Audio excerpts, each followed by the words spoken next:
Homemade biryani made by my servant.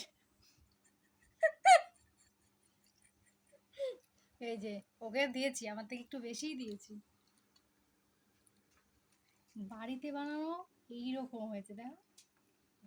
আচ্ছা, একেবারে দোকান হার মেনে যাবে। স্যালাড হিসেবে কিছু পেঁয়াজ পাচ্ছি, 2-1 টুকরো। আর এটা কি? ও বাম্পার, সুপার সুপার। এই যে আলু, চিকেন না মটন এটা? এরকম ভাবে দেখা যায়।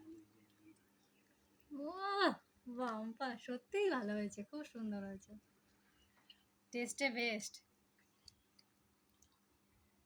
দেখতেও সুন্দর হয়েছে, খেতেও সুন্দর।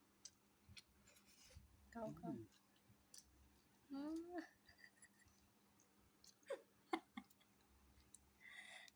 কেন বলছে না ওই যে ওই একান্ত